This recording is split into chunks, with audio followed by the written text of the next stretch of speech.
Et bonsoir à tous et à toutes et bienvenue à ce deuxième match de demi-finale pour Opération LOL Québec. Mon nom est Firefox et comme à l'habitude je serai accompagné pour le casting de mon ami, mon collègue, mon senpai, mesdames et messieurs, gentlemen, bonsoir. Salut Fabien, comment ça va? Très bien toi-même. Yes, ça fait plaisir d'être là encore pour une autre soirée. Là, on repart avec deux grosses séries ce soir-là. Oui, alors que l'on débute le duel entre Arctic Gaming Blue contre les Toasts dans cette deuxième demi-finale du tournoi. Et on y va immédiatement avec les bans du côté de la Blue Team, Arctic Gaming Blue pour le match numéro 1. On y a été avec Sejuani comme premier ban et on a répliqué par la suite avec Anivia du côté de l'équipe des Toasts qui sera Purple pour le match numéro 1.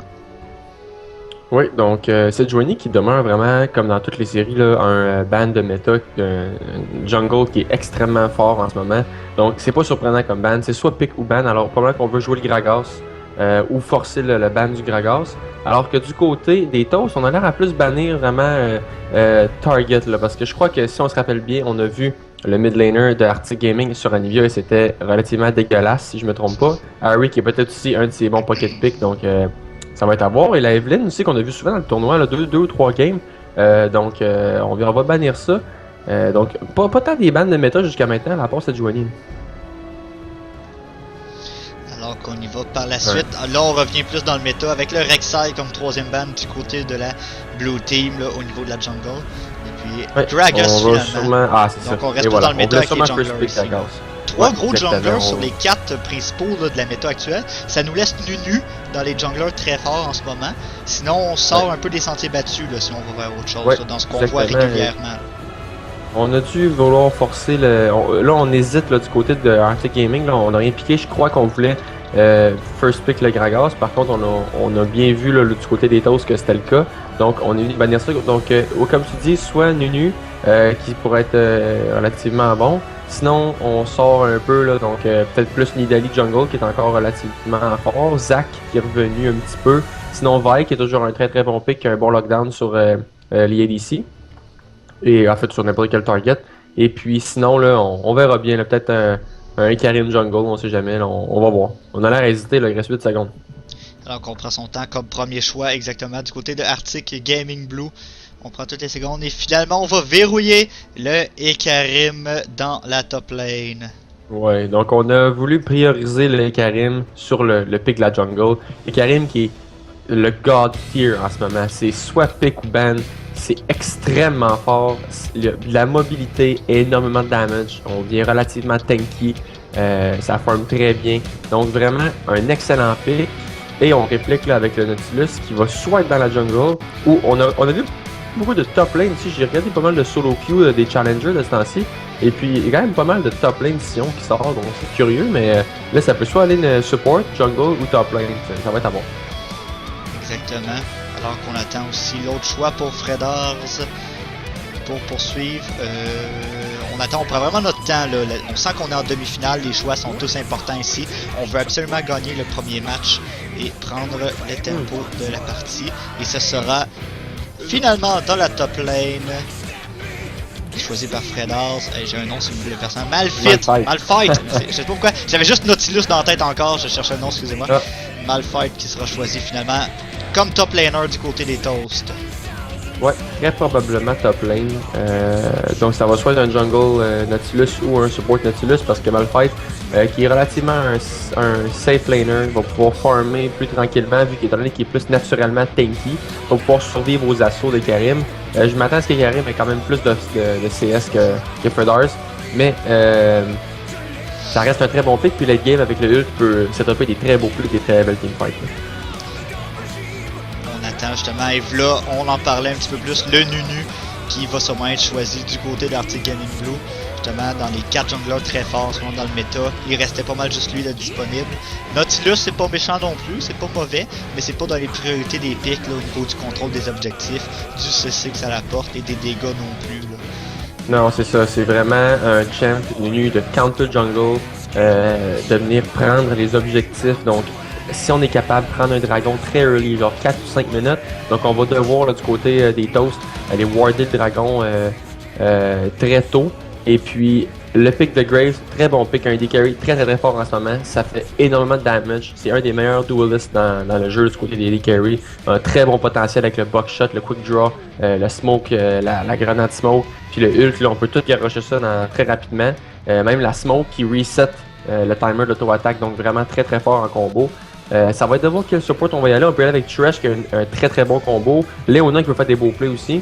Alors que du côté des Toasts avec le Lucian, relativement bon contre Graves là, pour poker avec le Piercing Light. Par contre, on a un très faible range là, du côté de Lucian, donc 500 de range, alors que même Graves, il a un petit range à 525.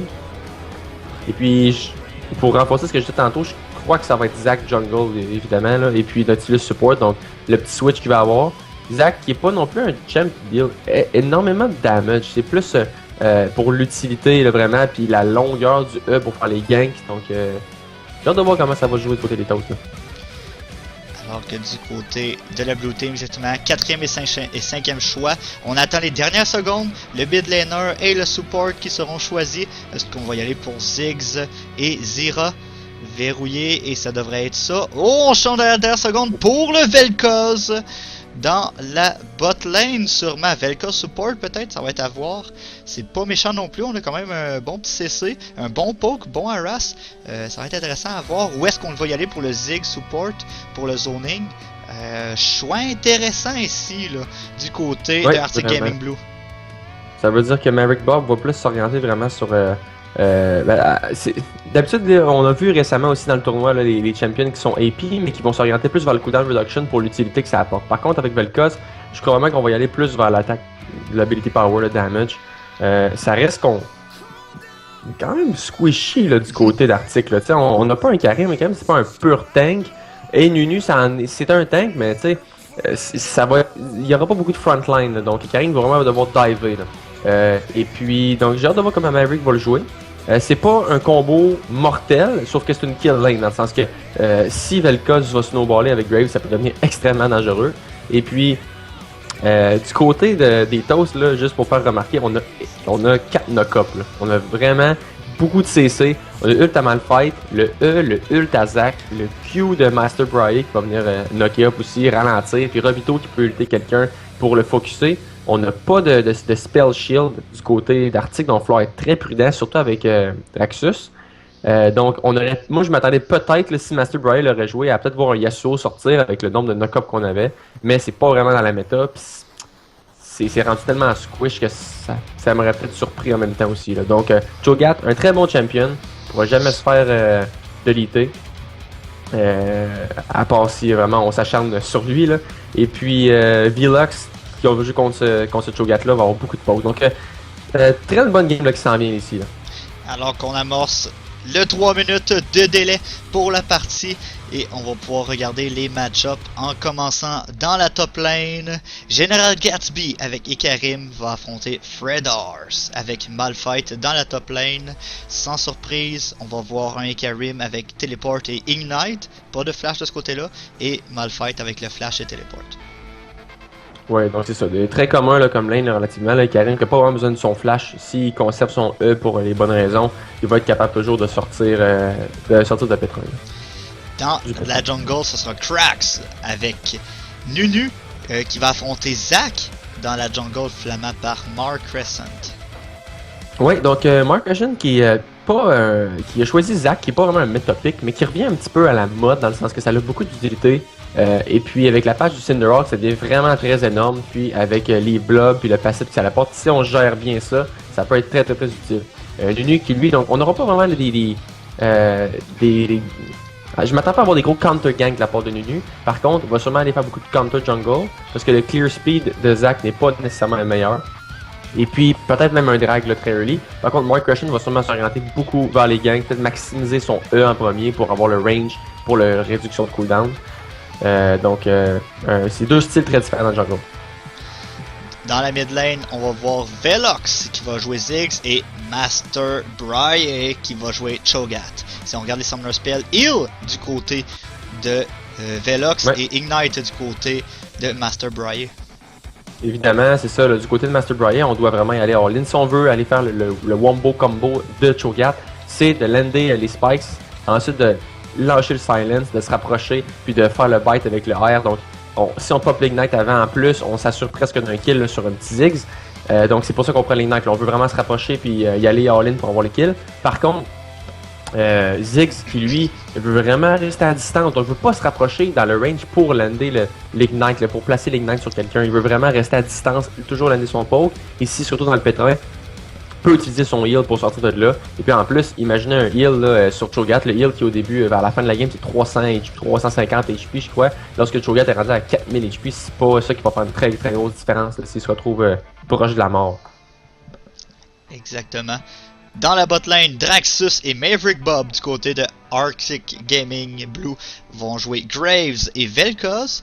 Opposant du côté des Toss, White Trash qui va jouer Lucian et Robito qui va jouer Nautilus Support. Ouais, donc Nautilus Support beaucoup plus agressif que le Vel'Koz. Par contre, du côté du Vel'Koz, on va avoir beaucoup de poke. Donc j'ai hâte de voir comment ça va être joué parce que à la botlane, je donnerais l'avantage à la botlane des Toasts, mais on sait jamais comment ça va tourner. Et puis en plus, on a Ignite du côté de Nautilus, donc très agressif. Donc toi, Fire, si tu avais une prédiction à faire, tu irais pour quelle équipe en premier dans cette première partie de la série? Si j'avais à voter, je pense que j'irais du côté, rapidement comme ça, j'irais, je pense, du côté des Toasts. J'aime beaucoup leur teamcom en ce moment. Le Zac, on a vu que ça pouvait donner précédemment. Au niveau de la jungle, j'aime beaucoup leur teamcom, j'aime beaucoup leur nom d'équipe. Je sais pas pourquoi, ouais. Ça vient me chercher personnellement. Par contre, j'ai hâte de voir comment Maverick Bob va sortir son épingle du jeu avec le Vel'Koz Support. Ça va être très intéressant. Moi, c'est la botlane, elle va être à surveiller à mon avis dans ce match-là. Ça va être la lane à surveiller de très près, à mon avis, dans le duel. Mais j'aime beaucoup le Cho'Gath mid. Moi, personnellement, c'est un de mes choix préférés aussi. J'aime beaucoup ça. Donc, ça va être à voir qu'est-ce que ça va donner. Alors que l'on débute à l'instant le match numéro 1 de cette deuxième demi-finale du tournoi Opération LOL Québec. Bonne soirée à tous et à toutes sur les ondes de Focus Esports. Ouais, donc un très bon match à venir là. Je crois que ça va être très serré. On a deux bonnes teamcom qui sont pas très uniformes dans le sens où d'un côté on a un Vel'Koz Support qui est pas du tout commun et qui est pas nécessairement le meilleur combo avec Graves. Et de l'autre côté, on va avoir le Zac Jungle, le Malphite Top qui sont pas très communs non plus. Donc énormément de CC, mais pas du pur damage. Nautilus qui va venir vraiment se mettre dans le tas fait mal, mais pas au point, tu sais, ça sera pas le même damage que Vel'Koz, évidemment. Cho'Gath qui ne sera pas comme un assassin ou fera pas un énorme damage output, à moins qu'il snowball vraiment beaucoup. Zac non plus qui est pas là pour dealer de damage, et Malphite, à moins qu'on se build un Abyssal Scepter avec une Rod of Ages, puis plein d'items qui ont un peu d'AP, ne sera pas le gros damage dealer. Fait que ça va être un Protect de NA White Trash. Je crois que ça va être ça le mindset de la game du côté des Toasts. Alors qu'on call la pause, justement, on a des petits problèmes de connexion en ce moment. Donc on va essayer de régler ça rapidement. Et voilà, on a un disconnect finalement du côté de Draxus. On a fait la pause, on va revenir dans la partie. Invade des deux côtés, cependant, dans la jungle ennemie, près du blue buff. Beaucoup de wards qui sont tombés, si on regarde rapidement, du côté là, de la red team, du côté des Toasts. Deux wards déjà, une près du blue buff, pour voir en même temps le buff justement quand le jungler va passer, et surtout un autre dans la lane pour voir s'il y a un lane swap ou quoi que ce soit là. Ouais, donc vraiment très agressif comme début de partie dans cette première partie de la série. Surprenant étant donné tous les autres matchs qu'on était beaucoup plus passifs la première game. Donc on drop les wards du côté des Toasts. Est-ce qu'on va vraiment vouloir rester là et prendre le blue? Sûrement, parce qu'il n'y aura pas de personne pour contester. Alors on va simplement trader les bas probablement là. Oh, à moins que là, les Toasts sont ping là, du retour, donc peut-être qu'on va avoir un... On ping ça, rester, on est très groupé, très près justement pour au cas où qu'il y a un invade. Même chose du côté de la blue team finalement. Arctic Gaming va mettre une ward dans la lane entre les deux tours pour avoir de la vision. Et là on se promène, puis là on va peut-être collapse, on va se croiser, oui, on va se voir finalement, puis on va replier, on tente pas d'engage. Trop dangereux en ce moment, on va juste replier chacun de son côté. On a eu les informations qu'on voulait, on a mis les wards et on va pouvoir faire un meilleur suivi des junglers. Donc des wards sensiblement placés au même endroit de part et d'autre pour vraiment avoir de la vision sur ce qui va se passer. Si on regarde rapidement, on a Zac qui va démarrer près de son red buff. Et même chose du côté de la blue team. Alors que Nunu s'amène à son red buff immédiatement avec un leech de la bot lane pour le faire rapidement. Ouais, donc il va commencer directement à sa red. Et puis Karim va faire la bonne et vieille tactique là. En fait, la bonne vieille, c'est pas du tout la bonne vieille, c'est très récent là, que les gens font ça. Là. Il va faire le camp des Wraiths. Il va chugger ses 3 stacks de Crystalline Flask, il va recaller, il va pouvoir s'acheter soit une plot armor ou des bots avant d'obtenir en lane, donc ça va lui donner encore plus de résistance. Il va retrouver ses 3 stacks de Crystalline Flask, et voilà. Donc la plot armor, le 3 stacks de ouais, et voilà, il est level 2 en plus, donc vraiment déjà un avantage pour lui en lane. Et là, attention, Mark Crescent est en mauvaise posture. La difficulté à faire son red buff, on n'a pas eu un bon leech, on a mal calculé le tout, là. On n'a pas de smite. Mark Crescent va être obligé de retourner finalement, à mon avis, faire d'autres tendants. Il perd un temps précieux, malheureusement, dans la jungle, là. Très mauvaise exécution là, de sa part de son équipe. Il n'arrive même pas à passer par-dessus le mur. Donc rien ne va plus. Vraiment, non, Mark Crescent, mauvais départ dans la jungle, malheureusement. Donc on va devoir se rattraper de ce côté-là d'une manière ou d'une autre. Mais on n'aura pas de gank dans les prochaines minutes à mon avis de la part de Zac. Non, c'est ça, là, il y a pour moi un petit mauvais calcul là, du sustain des blobs. Il est allé prendre le crabe pour attendre le retour probablement de son cooldown de smite. Mais c'est très dangereux de venir ganker le Karim le level 2. Est-ce qu'on va réussir? Non, je crois qu'on va annuler, là, il va retourner faire sa red buff, là, son smite finalement, on va se replier de ce côté-là. 3 minutes et demie dans la partie, toujours 0-0. Si on regarde le farm rapidement, petit avantage pour Karim dans le top lane, en plus du avantage de XP. Sinon le farm c'est sensiblement égal, mais quelques CS de plus, puis on va continuer d'accentuer ça en ce moment. Donc Zac qui retourne faire sa red buff, donc un très gros retard pour lui là, présentement. Il y a seulement un total de 900 gold comparé à lui qui est déjà à 1100. Là. On va aller faire, ce dernier va aller faire sa red buff. Le Fredor est assez low, le Utility Ignite qui va être suffisant pour aller chercher le First Blood dans la top lane. Très belle exécution de la part de Général Gatsby ici avec le Ignite et la dernière auto-attaque juste pour être sûr que le Ignite soit suffisant pour le kill. Bien joué et First Blood pour Arctic Gaming Blue. Ouais, là on voit vraiment l'oppression de Karim avec le petit kit qui s'est fait au début. A pris déjà un avantage, s'en vient dans la lane, va bullier le Malphite qui se doit d'être vraiment très prudent. Là on est venu chercher le solo kill, vraiment 1 contre 1 avec l'Ignite. Même l'Ignite était genre au début de partie 158 damage, ça fait très mal. Il y a beau petit harass dans la botlane sur Draxus en ce moment de la part de Rubito et White Trash. Beau harass et la réplique ici de Maverick Bob. On est quand même agressif là sur l'engage dans la botlane. Finalement tout le monde s'en sort, on prend les potes. Et on s'en tire, on retourne à la farming phase. Invade de Cracks dans la jungle de Mark Crescent. Ici Zac qui est toujours niveau 2, Nunu niveau 4. Wow. Là écoutez, on se permet l'invade, là on interrompt justement le leap. Beau petit rupture sur la part de Master Barrier. Cracks finalement est en responsable de l'Ignite. Et Mark Crescent va aller chercher le kill. Et surtout, un beau petit double buff. On vient voler le blue buff que Nunu avait. Donc, ouais, donc vraiment, on s'en sort bien au final.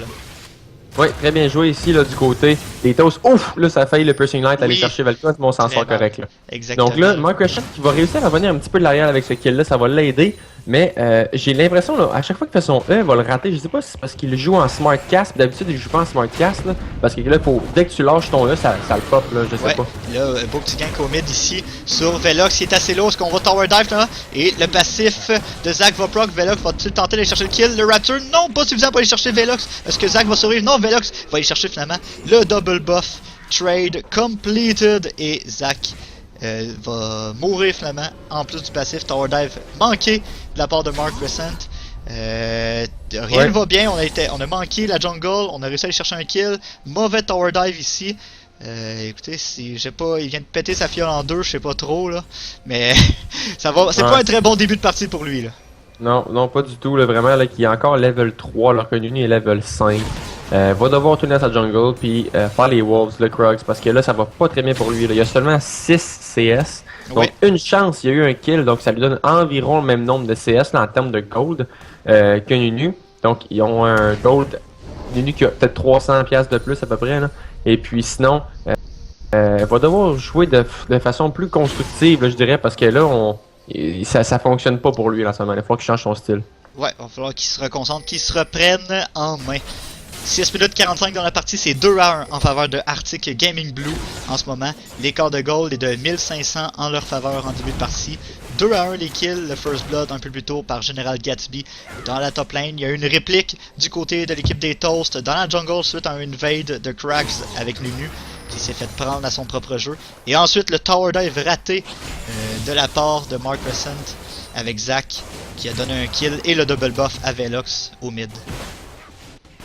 Ouais, donc là, Zach est en face du dragon présentement, donc il va aller faire le petit grab, donc très bien fait de sa part parce que Nunu pourrait se diriger vers là en pas longtemps et Nunu, parlant de lui, est en train de faire du très bon counter jungle. Là. Va chercher le gros Raptors, donc on va enlever ça encore à Zach. Donc Zach qui va encore avoir plus de misère à monter en niveau. Là. Ouais, le gank si tenté par Zach, ça va rater. Cracks c'est pas très loin. On est niveau 6 cependant du côté de la Blue Team. Il va falloir être prudent. Beau petit harass sur Master Barry. Et là, Nunu arrive en force. Est-ce qu'on va avoir le temps de lander le slow? Oui, le ultimate de Ziggs. Et en plus, on a Gerald Gatsby avec le téléport. Home Guard qui s'amenait à toute vitesse, Fast and Furious, s'est fait donner un lift ici et un kill gratuit grâce au téléport. Belle exécution ici. Je pense pas que c'était nécessaire la présence des Caribs, mais quand même un assist de plus. Et surtout, on va avoir le top laner de présent pour aller faire le dragon à 8 minutes dans la partie. Oui, donc là, on joue très agressif ici là, dans la mid lane avec Mark Crescent. Malgré qu'il a pris du retard, on va souvent ganker le plus possible le Ziggs. Et là, avec le Nunu, on va réussir à venir faire le drag là, sans contester, là, même si on avait pris le crab précédemment du côté des Toasts. Ouais. Vraiment, Dragon rapidement fait, 8 minutes 19 sécurisé par Ziggs. Et là, attention, on vient de détecter la Pink Ward. Et là, la Blue Team est profondément en territoire ennemi. Mais il n'y a personne pour venir protéger le Blue Buff. Là, l'ultimate de Nunu ici pour faire des dégâts. Mark Crescent va tomber au combat n'ayant pas son passif. Le engage, le ultimate de Karim ici. Master Brian, on va se flash par-dessus le mur. Ils vont s'en sortir. Non, la dernière attaque, double kill finalement pour Velox. Et en plus, on va aller chercher le Blue Buff. On zone sur le côté. Et là, c'est Robito qui est en mauvaise posture. Là, en 3v1 en ce moment. Va tomber au combat. Draxus va aller chercher son premier kill de la partie. Et là, dans l'échange, en ce moment, c'est 3-0 en faveur de Arctic Gaming Blue. Très bien fait là, comme invade. On est même allé chercher un kill. 2 et 3 kills. Très bien répartis en plus. Là, on a un kill sur Graves, 3 kills sur Ziggs maintenant. Donc là, on creuse l'avance. On est déjà rendu à 14 K-Gold du côté d'Arctic Gaming. Ça va très bien pour eux. Là. Exactement. Très bon début de partie en ce moment. L'écart de gold s'accentue. 3000 gold d'écart en faveur de la Blue Team. Et le premier dragon qui a été fait à leur faveur.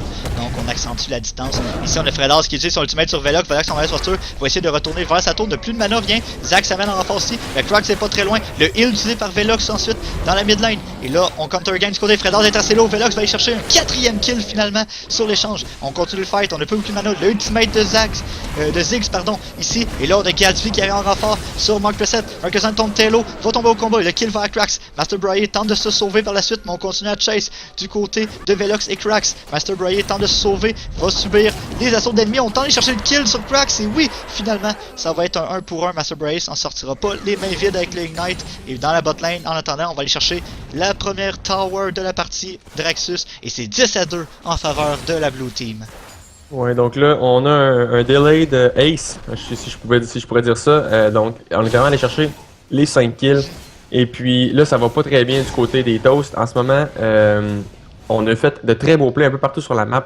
J'allais chercher un kill du côté de Maverick Bob dans le bas avec le ult. Donc on joue à merveille la poke comp là, dans le bas. Là. Draxus qui a toujours un peu de...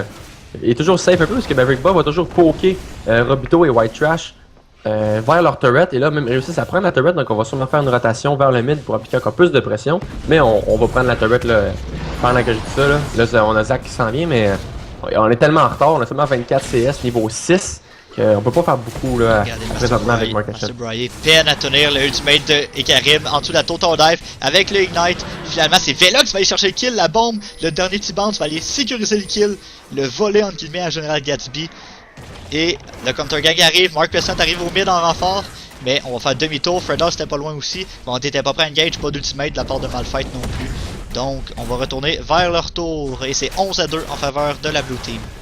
Oui, et là, on va atteindre bientôt un point encore plus dangereux là, pour les Toasts. En fait, on va avoir le Luden's Echo qui va s'amener pour Velox. Très bientôt, là, il est à quelques goals pour Mark Crescent ici va se faire pop son passif. C'était Warden, on l'avait vu, on s'est amené à 3 en plus. Aucune chance pour lui de faire sa jungle.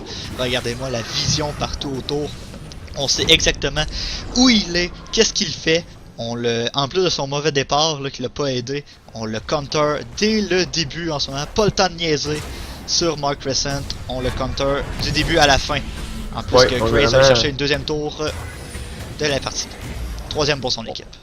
On joue à merveille le counter jungle là, du côté de Nunu. Donc Krax qui va vraiment pas tant être présent dans les lanes, mais est très présent dans la jungle ennemie. On place en plus des wards un peu partout. On a beaucoup de vision.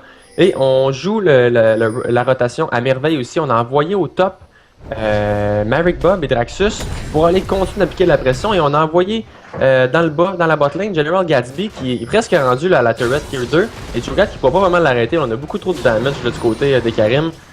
Donc on pousse sur toutes les lanes. On applique beaucoup de pression. Là. Donc très bien joué là, du côté d'Arctic Gaming. Belle exécution en effet de leur part. Là.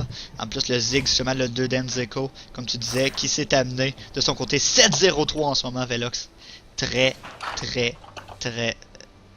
lourd en ce moment. Fait très mal à surveiller. On arrive près des 13 minutes seulement, c'est déjà 12-2 en faveur de la Blue Team. Et l'écart de goal s'accentue à 8000 goals dans leur faveur. À ce point-ci, c'est même plus nécessairement le... Oh, là, Zach, il engage bien. Engage ici sur General Gatsby qui est assez lourd, mais il va chercher le kill vraiment sur Zach. Beau ultimate de Fredas pour gagner du temps. Le ultimate de Nautilus qui va aller sécuriser le kill sur Gatsby avec la dernière auto-attaque, le petit hook shutdown de la part de Robito. Et l'engage continue, Velox est en mauvaise posture. On est toujours en cooldown. Mais là, on a Krax qui arrive sur le côté pour servir demi-chill si on veut. C'est varié, c'est un 3v2 en ce moment dans la mid lane. Beau petit harass ici, on a le Vel'Koz qui va utiliser son ultimate, fait très mal en ce moment. Master Prey va tomber, Krax va aller chercher son deuxième kill de la partie et on désengage du côté de la Red Team par la suite. Donc bien tenté de leur part, on a été chercher un kill au final. Oui, mais en fait, vraiment, on joue très bien aussi, là, encore une fois, la rotation. C'était un très bon engage de Mark Crescent, c'était ça qu'il fallait faire, mais on était tellement de l'arrière qu'on s'est fait liquider, là, vraiment. Karim Soundguard qui a une fin de la base ici, qui se dépêche de rentrer, le ultimate ensuite, très bien exécuté sa part. White Trash va utiliser le heal pour s'en sortir, il est très low, et là on back du côté de la Blue Team, on a essayé d'engage profondément dans la base ennemie, mais ça n'aura pas été concluant. Cependant, on met de la pression, le siège commence dans la midlane, on va aller chercher la tour de l'inhibiteur, et on se dirige déjà vers l'inhibiteur à 14 minutes dans la partie. Alors, ça va pas très bien du côté des Toasts, malheureusement, pour le match numéro 1. L'inhibiteur va tomber 14 minutes 22 dans la partie. Ziggs va avoir le final blow dessus. Et c'est 14-3 en leur faveur, de la Blue Team en ce moment. On va se diriger vers le dragon là, immédiatement pendant qu'on a pris l'inhibiteur. On va encore une fois éclairer la jungle. Et ça pourra pas être contesté. En plus, on a beaucoup de damage. En ce moment, Karim qui est très près de sa Trinity Force. Ça va vraiment être difficile de revenir là, à ce point-ci pour les Toasts. Il n'y a pas juste Zach là, qui tire de l'arrière en ce moment. C'est pas seulement là, de sa faute qu'on a de la difficulté dans les teamfights. On snowball là, tous les champions qu'il faut. Le Ziggs qui est maintenant 7-0. Sur le Zeko qui fait très mal avec le poke. Et Karim qui a 3 kills. Et Graves qui est toujours pas mort. Le Robito en mauvaise posture. Ici le ultimate de Krax. Le full channel du ultimate de Nunu. Ici le Absolute Zero qui a fait en ce moment environ 650 de dégâts juste au premier niveau. Là. Donc a fait très mal au Nautilus à Robito qui a 50 seulement de Magic Resist. Là. Donc a subi presque la totalité des dégâts sur le ultimate. Ouais, effectivement. Donc on va chercher encore une fois de la bonne pression du côté de Krax dans la jungle ennemie. On joue vraiment très bien là, la com qu'on a choisi du côté d'Arctic. Et puis là, Vel'Koz qui poke beaucoup, applique les wards. Donc même s'il fait pas énormément de damage, a quand même son E pour les knock-up. Elle peut ralentir puis faire un petit peu de damage juste assez là, pour permettre à son équipe de ramasser les kills. Donc ça va très bien pour eux là. 16 minutes dans la partie, c'est 15-3 en faveur de Arctic et Gaming Blue qui ont 2 dragons à leur actif, une avance de gold d'environ de presque 10 000 en ce moment, 5 tours à 0. Ils dominent la partie et le tempo en ce moment dans cette demi-finale. Et on dicte le tempo dans la bot lane, le siège commence, on va essayer d'aller chercher une autre tour. Mais on n'a plus de minions pour tank, on doit attendre un peu. Pendant ce temps-là, Malphite va aller chercher la première tour de son équipe dans la top lane. Pendant ce temps-là, et on va recall de son côté. Alors qu'on continue le siège dans la bot lane en ce moment. 4 membres de la Blue Team sont là. On zone un petit peu. Krax s'avance au loin pour zoner. Et c'est Graves qui va aller chercher la tour. Les 5 membres de la Blue Team sont là. On ward de l'autre côté du mur pour avoir la vision. Le Culling flamand de la part de White Trash pour essayer de clairer. Le ultimate de Vel'Koz fait extrêmement mal. Et Mark Pressing engage. Tenter de défendre sa tour. Il va tomber au combat. Flamand, son passif va proc. Et là, c'est la contre-attaque de la part de la Red Team. On tente de repousser l'ennemi le temps que Zach revienne. Et Zach, oui, va revenir finalement. Va survivre à l'assaut. Gatsby est très low aussi. De son côté, est obligé de se replier. On est très prudent du côté de la Blue Team. On tente s'enlever. Et c'est le Sub-Zero qui commence la part de Krax. Et on fait beaucoup de dégâts. Fredar, son ultimate, mais va tomber au combat. Et Draxus va aller chercher un kill. Velox va aller chercher le deuxième kill. Le ultimate de Gatsby sous la tour. Subit l'attaque de la tour. Est-ce qu'il va mourir? Brian va tomber Flamand et Karim survit. Double kill pour Graves au final. Et c'est 3-0. Et l'assaut continue dans la bot lane en ce moment. Alors qu'on attend les minions du côté de la Blue Team. Ouais, vraiment, encore une fois, très bien du côté de Arctic. Même Draxus qui est venu sauver son Ikarim là, avec le heal, très bien timé, alors qu'on tankait la turret du côté des Karim. Et puis on applique la pression, le siège, qui recommence encore dans la bot lane. On applique la pression ailleurs que le mid, évidemment. On a déjà les inhibitors, donc les super minions qui pushent du côté de la mid lane. Donc on peut plus facilement appliquer la pression. Donc quand on a commencé à être trop agressif du côté des Toasts, on a simplement reculé du côté d'Arctic Gaming et puis on est revenu à la charge avec énormément de poke et de damage. On tente de défendre Krax, c'est en mauvaise posture. Par contre, il va peut-être finalement tomber au combat. Il manque pas grand chose et c'est White Trash qui va aller chercher son premier kill de la partie en tant que AD Carry. Et à 18 minutes dans la partie, c'est 18-4 en ce moment les kills en faveur de la Blue Team. Et l'écart de gold est maintenant de 11 000 en leur faveur. Donc prochain objectif à prendre du côté d'Arctic, l'inhibiteur au bot qui est dénudé. Donc vraiment, il est ouvert à quiconque qui voudrait le prendre. Il faut simplement réappliquer de la pression, s'assurer qu'on a encore le nib aussi au mid, ça va encore mieux. Sinon, aller prendre la turret au top ensuite. Là. Donc, si on réussit à prendre 2 inhibitors, ça va vraiment être difficile pour les Toasts de contenir les super minions, puis d'empêcher par exemple un baron qui va être là dans 1 minute 30. Le baron va apparaître sous peu, l'avance est totalement du côté de la Blue Team en début de partie. On n'est même pas dans les 20 minutes. Et en ce moment, c'est une domination totale. Là. Ça va prendre beaucoup de patience du côté des Toasts si on veut revenir dans cette partie. Là, Fredars qui se fait prendre en position dans sa jungle. Et là, on a Mark Preston qui arrive en renfort. Il va utiliser son Let's Bounce pour essayer de faire des dégâts. L'ultimate de Ziggs va avoir raison, finalement, de Fredars. Ziggs qui est en ce moment Legendary 9-0-8 en ce moment, Ziggs au mid. Qui fait des dégâts monstrueux en ce moment, carry son équipe, c'est un beau travail d'équipe quand même, mais fait très mal, il amène le dégât qu'il faut à son équipe. Obito cette fois-ci va tomber au combat, Draxus va aller chercher son 4ème kill, on continue l'engage cette fois-ci dans la top lane, la Red Team tente de défendre du mieux qu'ils peuvent de l'autre côté de la jungle, et là, on vient de récupérer l'inhibiteur, beau Q ici de la part de Ziggs qui va aller chercher le Lucian pour un autre kill, et là la Red Team peine à se défendre en ce moment. Krax est là, tente de gagner du temps pour son équipe, empêcher la Red Team de recall. Alors qu'on a Gatsby dans la base en train de backdoor, va aller chercher un inhibiteur et une tour par le fait même. Donc aussi gagné dans la top lane. On continue de mettre de la pression un peu partout. On approche du cap des 20 minutes dans la partie et c'est le siège de la top lane qui commence en ce moment. Donc on veut vraiment pusher toutes les lanes du côté de Arctic Gaming Blue pour s'assurer de la victoire de la partie. Ouais, donc là, Karim qui va aller chercher un autre inhibiteur. Oui. Donc on a maintenant... Là, je pensais qu'il y avait un lag, je pensais que je voyais un lag là en fait, là, mais donc là on a réussi à prendre 2 inhibitors là, du côté d'Arctic Gaming. Donc on va devoir appliquer encore plus de pression sur le top pour aller chercher un 3e inhibitor. Que tous les super minions de toutes les lanes, les vendeurs super minions par lane vont rentrer. Et là ça va être le début de la fin pour les Toasts.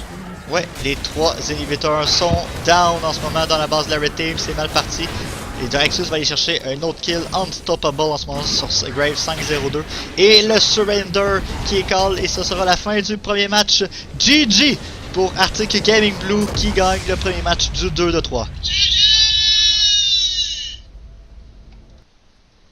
Donc GG pour belle victoire d'Arctic Gaming. Vraiment très bien. Et on a profité, on a su capitaliser sur le fait que Mark Ashen a pris du retard dans sa jungle. Dès qu'on a vu qu'il était niveau 2, il est venu qu'il a commencé à prendre contrôle de sa jungle, prendre les camps. Je sais pas ce qui s'est passé avec Mark, mais je sais qu'au début, il a vraiment pas eu un bon leash. Donc, c'est pas de sa faute littéralement. Là. Je sais pas ce qui s'est passé exactement à la Red Buff qui a fait en sorte qu'il n'a pas pu le faire.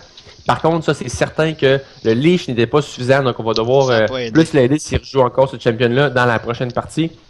Sinon, très belle exécution, des bonnes rotations du côté d'Arctic. Donc là, pour la deuxième partie, là, je crois qu'on va. C'est pas la Team Corp qui était mauvaise. Là. Par contre, peut-être qu'on manquait un peu de damage du côté des Toasts. Donc, comme je mentionnais tantôt, il y a personne qui était vraiment un vrai damage dealer à part White Trash. Et puis, c'est peut-être ça aussi qui n'a pas aidé, là, qu'on n'a pas pu revenir de l'arrière. Alors, prochaine partie, plus de damage du côté des Toasts. Puis, du côté d'Arctic, on garde les mêmes stratégies. Là, belle exécution en plus. Exactement, c'est 1-0 en faveur d'Arctic Gaming Blue. On va se préparer pour le match numéro 2. On vous revient dans 2 petites minutes. À tout de suite, ne bougez pas. À tout de suite.